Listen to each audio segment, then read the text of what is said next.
What's poppin', guys? It's your boy Zarius Rivera back again on the sticks. And before I even start this video, I just want to say one thing. As Steve will do it says, this is going to be an intro to an intro. So, regarding the women's mental health, I pulled up a website and it's the Anxiety and Depression Association of America, ADAA. So, what I'm going to do is read everything that I can read to you about women's mental health.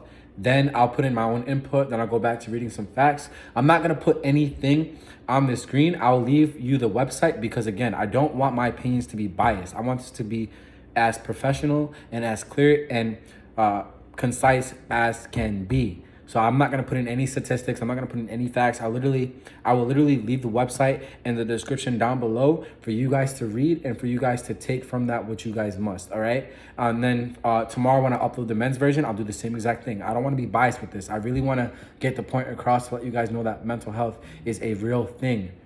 As I said in the last video, 52.9 million Americans deal with some mental health. And that was in 2019. That was 2 years ago.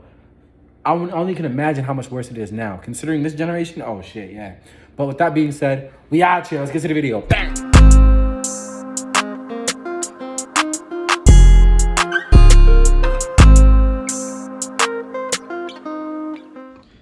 Hey yo, what's poppin'? It's your boy Zarius Rivera. Back again on the sticks, back again with another banger because mental health awareness is always a banger and will always be a banger. So I told you I was gonna do an intro to an intro. I have the website up. For those of you who wanna know what website I'm using, I'm on women's mental health facts, statistics, and I can't say that word and it makes me so mad that I can't say it.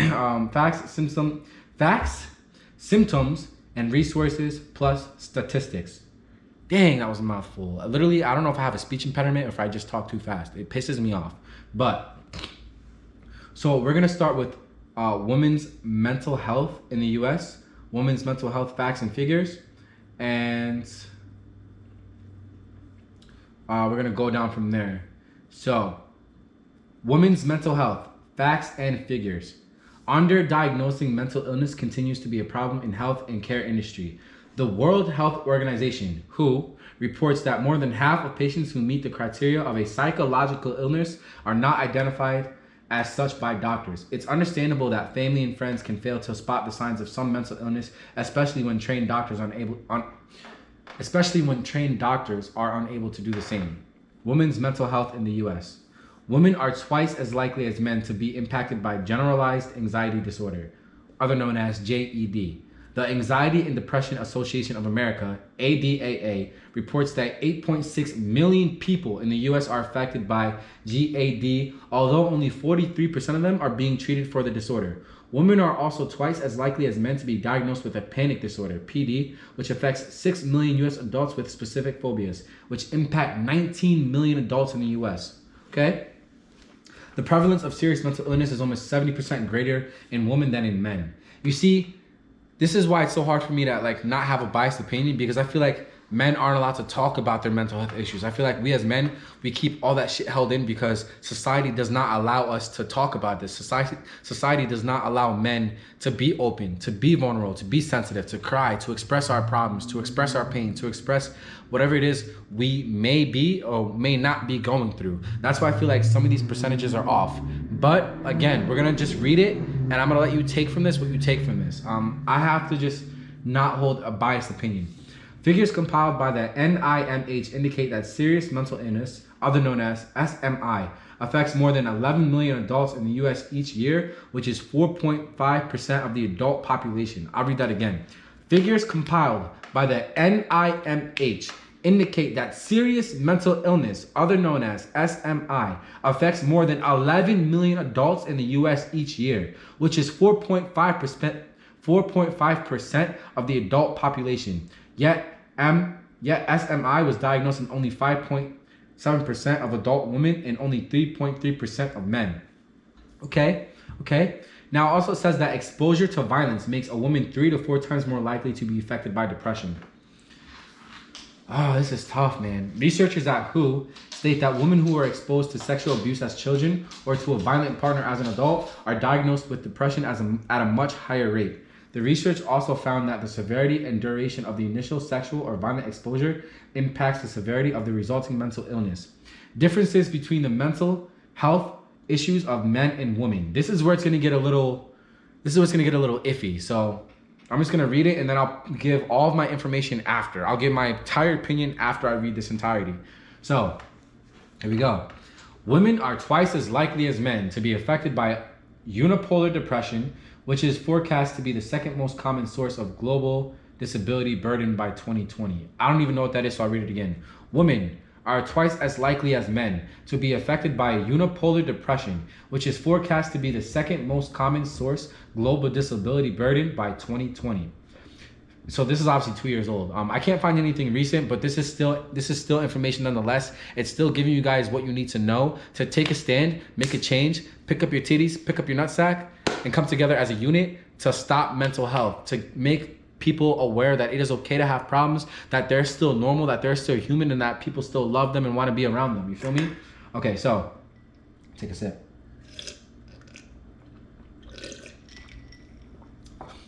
It says, women are more likely to experience post-traumatic stress disorder, PTSD, and they wait much longer than men after symptoms arise to seek diagnosis and treatment. No, see, that I don't believe. What do you mean women wait? What do you mean that women wait a lot longer to get treatment than men? Men don't even get treatment for it. Men don't even talk about it. This is what I mean by having a biased opinion. See, and you're gonna hear that come up a lot, biased opinion. But I read that kind of fast, so I'm gonna read that again. Women are more likely to experience post-traumatic stress disorder, PTSD, and they wait much longer than men after symptoms arise to seek diagnosis and treatment. I want to know who wrote this source. I really want to know who wrote this source.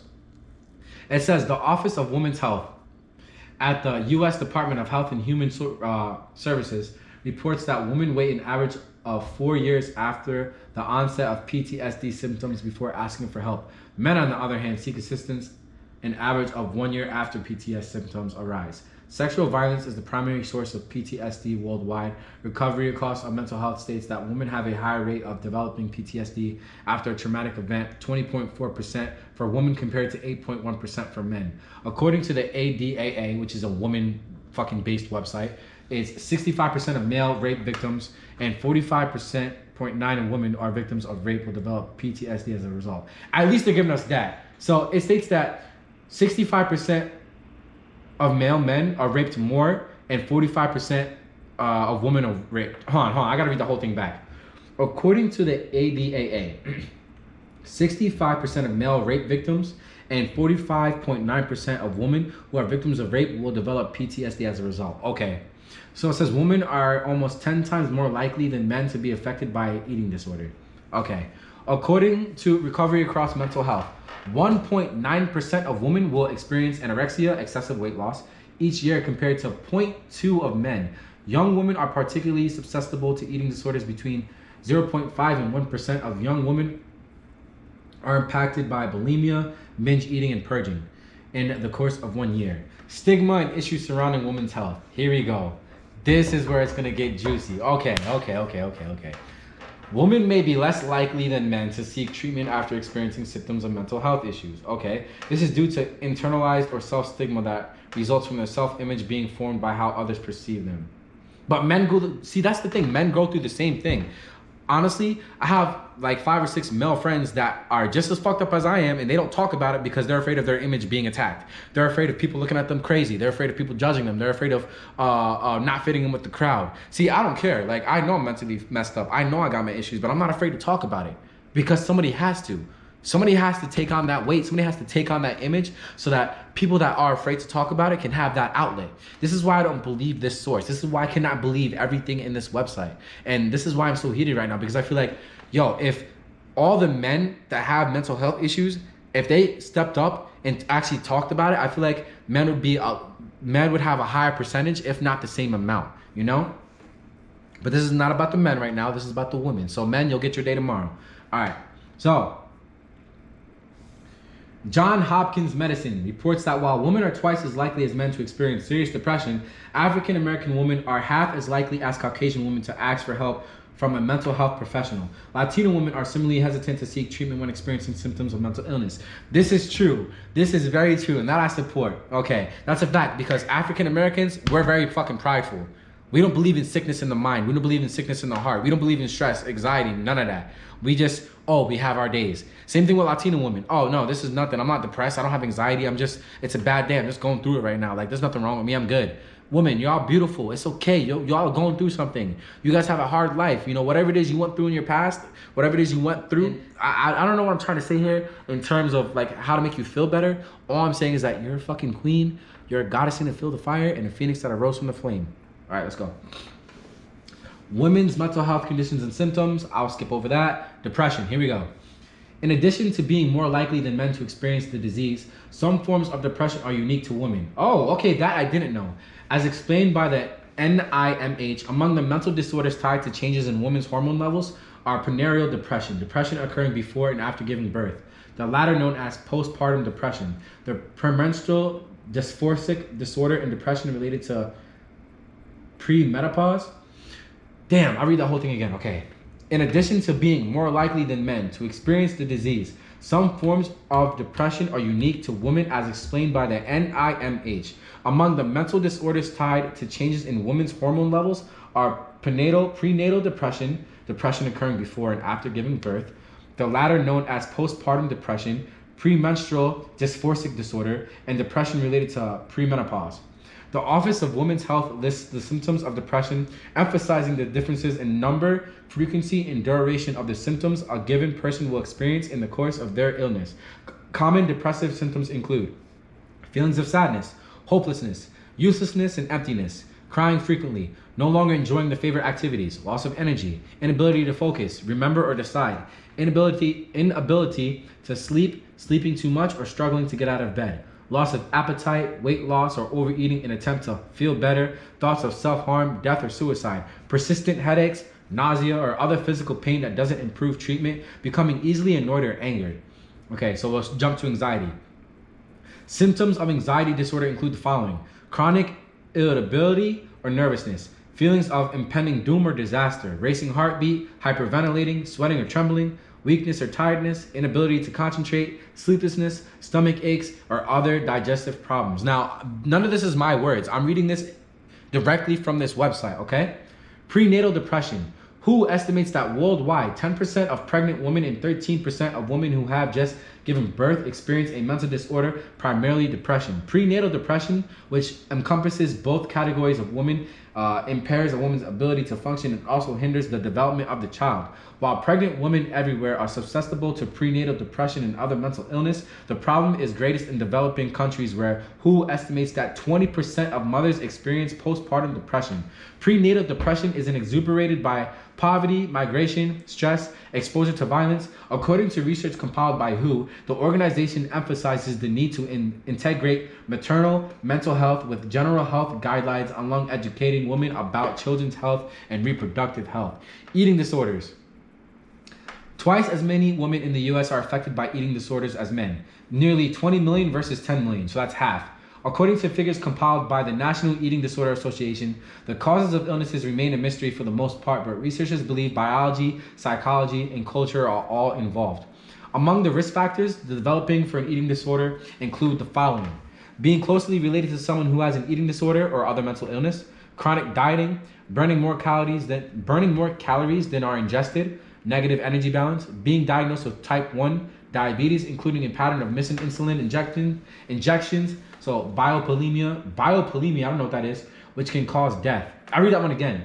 Being diagnosed with type 1 insulin-dependent diabetes, including a pattern of missing insulin injections, diabulimia, which can cause death, poor body image, being diagnosed with an anxiety disorder, being the victim of bullying or body shaming due to weight, having a tendency toward perfectionism or behavioral inflexibility. I believe that. You guys feel like you guys need to be perfect. You guys don't have to be perfect. Women, you guys are beautiful the way you are.